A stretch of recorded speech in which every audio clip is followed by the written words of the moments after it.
Nama Felicia Novena mendadak mencuat di media sosial setelah diduga menjadi sosok di balik merek bakery Bacon Green yang kini disorot karena kasus dugaan pemalsuan label gluten free.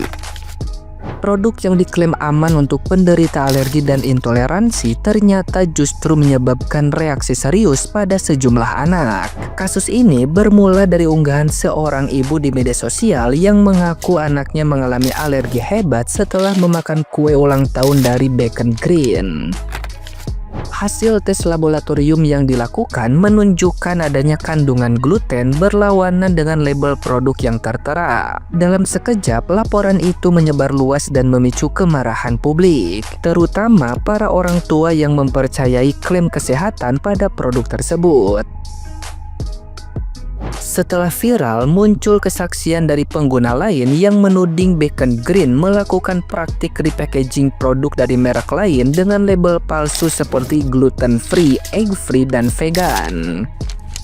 Publik pun menyoroti sosok Felicia Novena yang diduga pemilik merek tersebut. Akun pribadinya kini di-privat, sementara akun resmi Bacon Green lenyap dari media sosial. Namun hingga kini baik dirinya maupun pihak Bacon Green belum memberikan klarifikasi. Kasus ini menjadi peringatan keras bagi pelaku usaha agar tidak main-main dengan label kesehatan, karena dampaknya dapat membahayakan nyawa konsumen. Nah, gimana nih menurut netizen yang terhormat? Silahkan berkomentar ya. Guys, menurut gua nih ya, si Felicia ini nih kayak rada-rada psikopat nih dia. Ya, gua rasa ya ini dia harus diobatin sampai ke akar-akarnya guys. Kalau enggak, dia udah terima hukuman, nanti dia keluar dia akan begitu lagi.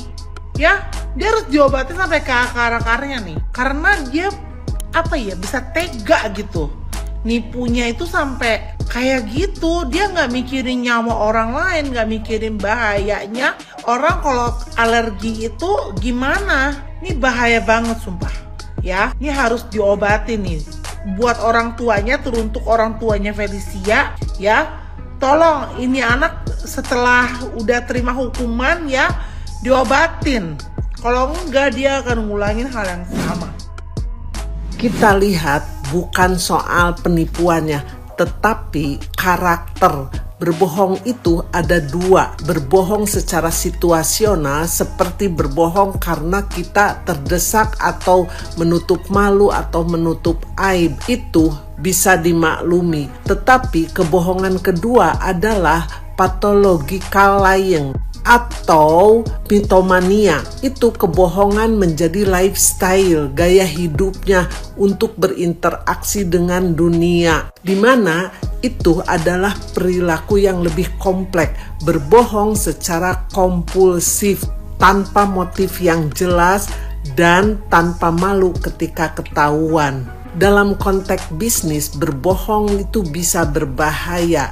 Seperti yang dilakukan Felicia itu ya, itu didasari dan didorong oleh keserakahan. Gila, menurut gue ini jahatnya kebangetan dan benar-benar tega banget karena mempermainkan nyawa manusia ya. Ada sebuah toko roti cukup terkenal dan dia itu klaim bahwa semua produknya dia itu we are fully gluten free, dairy free, vegan, egg free, dan kita pakai stevia. Tapi rupanya apa? Rupanya semua produk yang dia jual itu, dia itu cuman ambil dari toko roti sebelah, toko roti yang sering kita temuin di mana-mana, kita temuin di mall, kita temuin di jalanan, terus di packaging ulang, terus di labelin sama dia seenak-enak jidat, padahal produk dari toko sebelah itu tidak ada klaim seperti ini. Gila nggak? Gila nggak? Padahal banyak banget orang yang memang harus konsumsi produk tuh gluten free, dairy free, dan egg free. Karena mereka alergi. Jangan main-main sama yang namanya alergi. Kalau di Indonesia mungkin orang masih menganggap remeh ya. Kayak, ya elah alergi doang, emang efeknya apa sih? Hey, alergi itu bisa menyebabkan kematian. Makanya kalau misalnya kalian beli snack-snack di luar negeri gitu ya, itu di bagian ingredients ada bagian yang ada tulisannya, komposisinya tuh yang ditebel-tebelin, itu biasanya alergen atau produk-produk atau bahan-bahan yang bisa memicu alergi. Bahkan kadang di bawahnya tuh ada catatan lagi, caution gitu ya. Produk ini diproduksi di tempat yang ada traces of peanut, ada traces of dairy, itu semua harus di-disclose. Sementara nih di Indonesia ada toko roti ya kan, seenak jidat main asal label aja produk yang tidak sesuai klaim ini dan dijual lebih mahal. Orang itu rela bayar lebih mahal ya karena memang produknya susah didapetin, susah cari roti, cari kue, cari pastry yang dairy free, gluten free, egg free, dan segala-segalanya itu. Bayangin ketika produk lu dikonsumsi oleh seorang anak yang memang alergi sama gluten, telur, dan susu. Bahaya banget. Gila banget sih kata gue. Dari 1000-an usaha atau bisnis yang lu bisa lakukan ya, lu memilih bisnis untuk membunuh orang. Jahat. Share konten ini dan pastiin ini nggak terjadi ke keluarga kalian. Ini adalah case Indonesia yang harus viral dan Kementerian UMKM harus bisa belajar dari kasus seperti ini. Ini kalian lihat ya, dia beli kue dan ternyata itu adalah kue dari Holland Bakery. Kalian bayangin ya, kue harga berapa dijual harga berapa. Nah, yang bikin dia dosa besar adalah dia mengaku toko rotinya adalah gluten free, vegan, egg free, dan lain-lain. Sedangkan yang mengkonsumsi gluten free, egg free, vegan, dan lain-lain adalah orang-orang yang memiliki special condition. Mungkin anaknya ada autoimmune, ada alergi, ada macam-macam, makanya mereka harus konsumsi seperti itu. Nah, dia ini menurut Mi sudah masuk ke dalam kriminal kejahatan. Karena apabila orang memiliki alergi yang parah dari gluten atau nggak telur, itu dia bisa metong loh. Dan ini dia sudah melakukan modus operandinya dia sudah tahunan dan dia masih bebas berkeliaran seolah-olah tidak ada apa-apa. Ini adalah reflection untuk Kementerian UMKM bagaimana menertibkan orang-orang seperti ini. Karena banyak orang itu nggak punya integritas ketika mereka berjualan.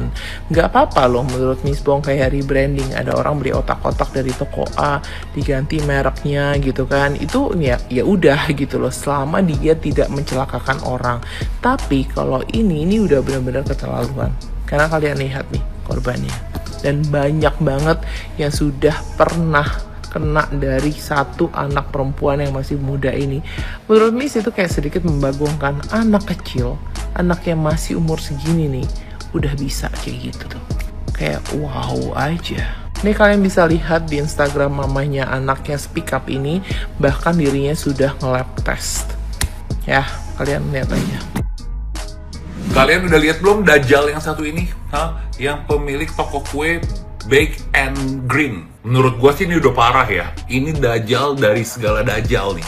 Lo tau kenapa? Karena dia jual kue-kuenya dia itu, dia mengaku kalau kue yang dia bikin itu adalah gluten free, dairy free, egg free, ya. Nggak sekalian lu kasih aja free semuanya itu, gratis maksudnya. Tapi ternyata ya setelah diuji lab, ya itu tidak gluten free, ada kandungan gulanya. Dan yang paling parah lagi, ternyata kue-kue yang dia jual itu dia comot dari bakery lain seperti Holland Bakery, Tulezu gitu. Udah banyak banget yang speak up semenjak ini dibongkar. Ada juga tuh yang beli terus di bawahnya tuh masih ada logo Holland Bakery-nya. Mungkin staffnya dia itu lupa untuk nyabut atau gimana, gue nggak tahu. Sebenarnya kalau untuk labeling merek sendiri gue nggak ada masalah, tapi yang menurut gue ya yang Dajjalnya dia ini yang merupakan tindakan kriminal dan nipu dan berbahaya itu ketika dia klaim bahwa roti-roti yang dia jual itu adalah gluten free. Ya, sekarang dia itu anggap remeh, dia jual berkali-kali lipat ya untungnya untuk menipu orang.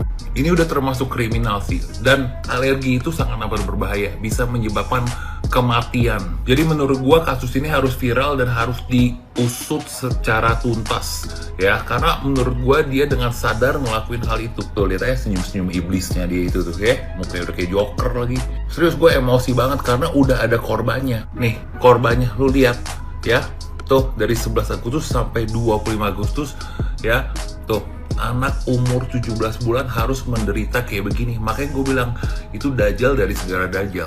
Dan lu tahu ya, dia langsung privat dia punya Instagramnya, ya. Terus katanya emaknya itu yang ngeposting, ibaratnya kayak minta maaf dan menyesali. Gak cukup minta maaf, ya, karena lu tahu lu sengaja ngelakuin itu. Gak cukup, ini harus dipidanakan. Dan lu tahu toko roti ini udah berdiri sejak 2019. Followers IG roti ini juga udah banyak banget followersnya, ya. Udah banyak banget korbannya. Dan nanti katanya dia akan melakukan permintaan maaf lewat story IG-nya sebelum tanggal 16 Oktober. Kelamaan, ya. Lagian lu minta maaf lewat story, ngomong dong, tampil dong di publik, ya. Lu pikir minta maaf kayak gini cukup? Ini udah kriminal besar, ya. Bisa menyebabkan kematian. Lu emang raja tega gak lu, iblis? Sumpah gue gedek banget liat mukanya.